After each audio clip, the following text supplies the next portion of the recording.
नमस्कार दोस्तों। किसी भी देश के लिए जो एग्रीकल्चर प्रोडक्शन है वो बहुत इंपॉर्टेंट होता है, स्पेशली भारत जैसे देश की जब हम बात करते हैं तो इस बार सरकार के द्वारा आंकड़ा दिया गया है जिसमें बताया गया है कि जो खारिफ का फूड ग्रेन आउटपुट है वो काफी ज्यादा हुआ है। मतलब आज तक का सबसे ज्यादा रिकॉर्ड देखोगे तो करीब 150 मिलियन टन्स यहां पर आपको ये देखने को मिलेगा। तो इसी के बारे में हम डिटेल से जानेंगे कि एग्जैक्टली हो क्या रहा है, कहां पर प्रोडक्शन ज्यादा हुआ है, कारण क्या है इसका, और इसका सिग्निफिकेंस भी हम समझने की कोशिश करेंगे। चलिए आगे बढ़ते हैं, लेकिन उसके पहले अगर आप यूपीएससी या फिर किसी भी एग्जाम की तैयारी कर रहे हैं तो सिंपली आपको हमारे ऐप को डाउनलोड करना है या फिर studyIQ.com विजिट कर सकते हैं, वहां पर सारी जानकारी आपको मिल जाएगी। चलिए आगे बढ़ते हैं, यहां पर हम देखेंगे कि एग्जैक्टली हो क्या रहा है। सबसे पहले मैं आपको बताऊं तो ये जो पहला क्वार्टर गया था फाइनेंशियल ईयर 2021-22 का, इसका मतलब बात कर रहे हैं हम अप्रैल, मई और जून, इस साल का अप्रैल में और जून में अगर आप देखोगे तो 4.5% की ग्रोथ आई है फार्म सेक्टर में। जो एग्रीकल्चर सेक्टर की जब हम बात करते हैं तो उसमें 4.5% की ग्रोथ आई है। किसके मुकाबले? हम बात कर रहे हैं क्वार्टर वन 2020 के मुकाबले क्वार्टर वन का 2021 में 4.5% की बढ़ोतरी हुई है। और अगर हम स्पेसिफिकली खारिफ सीजन की बात करें, जब हम खारिफ की बात करते हैं तो जैसे पैडी हो गया, राइस जो होता है ना, तो इस तरफ का जो खारिफ सीजन में प्रोडक्शन होता है उसमें यहां पर सरकार ने पहला एडवांस एस्टिमेट दिया है और इसके अंदर बताया है कि 150 मिलियन टन्स का प्रोडक्शन हुआ है। और बेसिकली इसीलिए बोला जा रहा है कि जो हार्ड वर्क है किसानों का, प्रोफिशिएंसी ऑफ साइंटिस्ट, यहां पर जो नॉर्मल मॉनसून हुआ है इसकी वजह से ये पॉजिटिव रिटर्न देखने को मिल रहा है। अब सबसे पहला हम यहां पर क्वेश्चन आता है कि how important is food grain production. क्यों हम कहते हैं कि फूड ग्रेन प्रोडक्शन इतना ज्यादा महत्वपूर्ण है? इनफैक्ट सबसे पहले मैं आपको एक आंकड़ा बताना चाहता हूं। आप अक्सर सुनते होंगे जीडीपी के बारे में, तो जीडीपी तो हमको पता है, जीडीपी बेसिकली डिमांड को दिखाता है। डिमांड कहने का मतलब जीडीपी का जो फॉर्मूला होता है private consumption, private investment plus government जो खर्च करती है, तो ये डिमांड साइड को दिखाता है। लेकिन अगर हम ग्रॉस वैल्यू एडेड की बात करें, जो सप्लाई साइड को दिखाता है, मतलब एग्रीकल्चर में कितना प्रोडक्शन हुआ, मैन्युफैक्चरिंग में कितना प्रोडक्शन हुआ, सर्विसेज में कितना हुआ, तो ग्रॉस वैल्यू एडेड में अगर आप देखोगे तो यहां पर एग्रीकल्चर और जो अलाइड एक्टिविटीज है, मतलब एग्रीकल्चर से रिलेटेड जो एक्टिविटीज हैं, उसका पिछले साल का आप आंकड़ा देखिए, उसमें बताया जा रहा है कि 20% का कंट्रीब्यूशन था ओवरऑल जीवीए में, ग्रॉस वैल्यू एडेड में। फूड ग्रेन का प्रोडक्शन यहां पर प्राइमरीली आप कह सकते हो कि हमारी 55% जनता, पॉपुलेशन जो है वो फूड ग्रेन प्रोडक्शन पर डिपेंडेंट होती है। तो जाहिर सी बात है कि आधे से ज्यादा आबादी अगर इस पर डिपेंडेंट है और फूड ग्रेन प्रोडक्शन कम होगा तो वो ज्यादा सफर करेंगे। लेकिन क्योंकि प्रोडक्शन यहां पर ज्यादा हुआ है तो एक अच्छी बात है।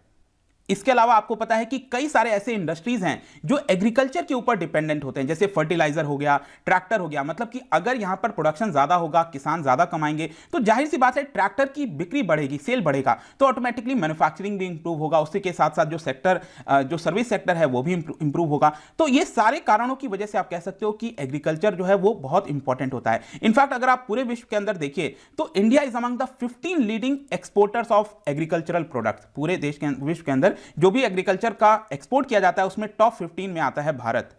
इसके अलावा आपको पता होगा एम्प्लॉयमेंट के अंदर, मिटिगेशन, पॉवर्टी को हटाने में, इनइक्वालिटीज को रिड्यूस करने में, इन सभी चीज में आप कह सकते हो कि एग्रीकल्चर का काफी बड़ा योगदान है। अब मैं आता हूं कि इस बार का जो खरीफ आउटपुट है वो किस प्रकार का रहा है। तो सबसे पहले अगर आप देखो फाइनेंशियल ईयर 2020-21 में, तो यहां पर आपको देखने को मिलेगा 3.4% का ग्रोथ हुआ था। लेकिन जैसा मैंने आपको स्टार्टिंग में बताया कि क्वार्टर वन में फाइनेंशियल ईयर 2021-22 में यहां पर 4.5% का बढ़ोतरी हुआ है।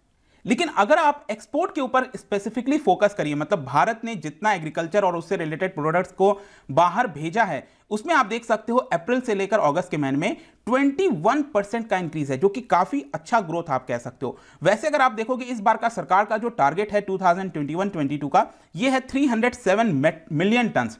तो 307 मिलियन टन्स का टारगेट है। ऑलरेडी मैंने आपको बता दिया कि जो मेजर खारिफ क्रॉप है उसमें दिखाया गया है कि 150 मिलियन टन्स ऑलरेडी प्रोड्यूस हो चुका है। ये मैं सिर्फ और सिर्फ खारिफ प्रोडक्शन की बात कर रहा हूं। तो इसी से आप समझ सकते हो कि आधा हमारा जो टारगेट है वो मीट हो चुका है। और आगे चलकर जो रबी क्रॉप आएगा और बाकी के जितने क्रॉप्स होंगे उसकी वजह से हम कह सकते हैं कि डेफिनेटली ये जो टारगेट है 307 मिलियन टन्स का, वो अचीव हो पाएगा।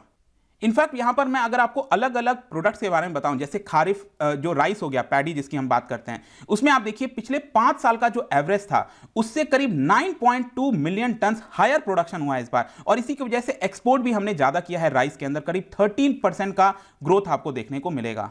इसके अलावा अगर आप प्रोसेस्ड फूड प्रोडक्ट्स की बात करिए, मतलब जो एग्रीकल्चर से प्रोडक्शन होता है उसकी फिर प्रोसेसिंग की जाती है, इसमें अगर आप देखोगे तो 41% जो है ये ग्रोथ आपको देखने को मिलेगी अप्रैल और अगस्त के बीच में। बाकी भी प्रोडक्ट्स आप देख सकते हो, यहां पर राइस तो मैंने आपको बता दिया, इसके अलावा कोर्स सीरियल हो गया, यहां पर पल्सेस हो गया, हर जगह आपको पहले से ज्यादा बेहतर परफॉर्मेंस देखने को मिलेगी। ऑयल सीड्स के अंदर हो, कॉटन हो गया, शुगर केन में भी आप देख सकते हो कि यहां पर बेहतर प्रोडक्शन हुआ है। ये आप देख पाओगे पिछले साल 142 मिलियन टन का प्रोडक्शन हुआ था, ये मैं 2020 की बात कर रहा हूं खारिफ प्रोडक्शन की, और यहां पर 2021 में आप देखिए 150 मिलियन टन का प्रोडक्शन हुआ है।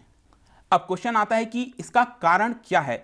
देखो, अगर आप रेनफॉल के पैटर्न को सबसे पहले देखिए, रेनफॉल अगर आप देखेंगे तो जून से अगस्त के बीच में करीब 9% कम रेनफॉल हुआ था, लेकिन आपने देखा उसके बाद सितंबर और अक्टूबर के महीने में यहां पर काफी ज्यादा रेनफॉल हुआ है। अचानक से कुछ एरियाज में तो बाढ़ जैसे हालात हो गए थे, तो 120% अबव नॉर्मल जो होता है आपका रेनफॉल, उससे ज्यादा आपको देखने को मिलेगा। तो इसकी वजह से क्या हुआ है कि कंबाइन अगर आप देखिए तो नॉर्मल मॉनसून इस बार हमको देखने को मिला है। इसके अलावा इरिगेशन की फैसिलिटीज हो गई जो बेहतर किया गया है, एग्रेसिव इंप्लीमेंटेशन किया गया है मनरेगा का, क्रॉप इंश्योरेंस आपको पता है सरकार ने लागू किया। इसके अलावा जो फर्टिलाइजर की सप्लाई है अनइंटरप्टेड देखने को मिली है, एफिशिएंट किया गया है सोइंग जो एक्टिविटीज हैं। ये सारे कारण आप कह सकते हो इस बार कारण रहे हैं जिसकी वजह से फूड प्रोडक्शन में रिकॉर्ड आपको देखने को मिलेगा। अब आखिरी में क्वेश्चन आता है कि इसका सिग्निफिकेंस क्या है।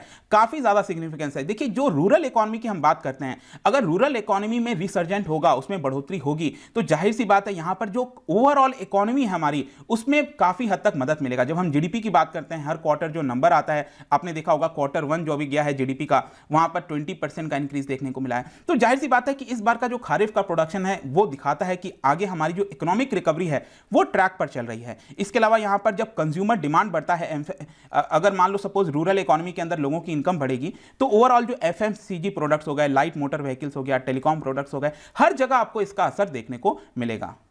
इसके अलावा एक और मैं आपको इंपॉर्टेंट चीज बताता हूं। रिसेंटली आपने देखा होगा इन्फ्लेशन को लेकर थोड़ी सी चर्चा हो रही थी कि क्या इन्फ्लेशन बढ़ता जा रहा है, क्योंकि पिछले 4-5 महीने में अगर आप देखोगे तो इन्फ्लेशन में थोड़ी बढ़ोतरी देखने को मिली है। इसकी वजह से आरबीआई भी थोड़ी बहुत चिंतित थी और कई सारे एक्सपर्ट्स का मानना था कि इन्फ्लेशन में यहां पर अगर बढ़ोतरी होगी तो जो रेपो रेट है उसको इंक्रीज किया जा सकता है। लेकिन अब हो क्या रहा है कि यहां पर फूड प्रोडक्शन जिस तरह से राइज हुआ है उसकी वजह से सप्लाई बढ़ेगी, और सप्लाई बढ़ेगी तो यहां पर जो इन्फ्लेशन है उसमें आपको थोड़ा सा कूल डाउन देखने को मिलेगा। तो ये काफी हद तक जो कंज्यूमर प्राइस इन्फ्लेशन है फूड के अंदर स्पेशली वो बेहतर हो जाएगा, नॉर्मल हो जाएगा। और फाइनली जाने से पहले हम यहां पर अगर चर्चा करें कि जो रूरल इकोनॉमी है क्या वो कंसोलिडेशन कर सकती है, तो देखिए यहां पर आपको कनेक्शन देखना होगा फार्म लॉस के साथ।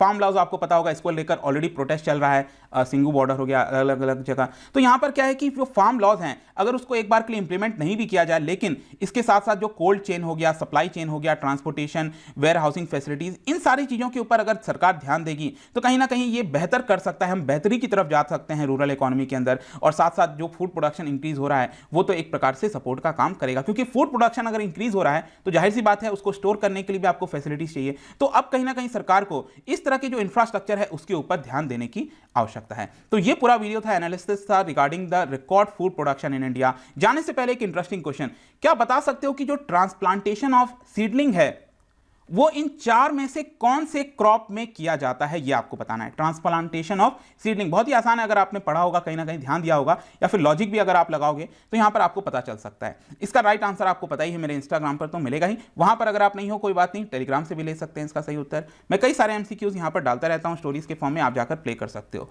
बाकी अगर आपको पीडीएफ चाहिए तो टेलीग्राम पर आइए, अलग अलग सोशल मीडिया पर भी आप जुड़ सकते हैं। साथ ही साथ यूपीएससी या फिर किसी भी एग्जाम की तैयारी कर रहे हैं तो सिंपली आप हमारे ऐप को डाउनलोड कर लीजिए। आई होप कि वीडियो आपको पसंद आया होगा। मिलता हूं आपसे next time. Till then, thank you very much, see you soon.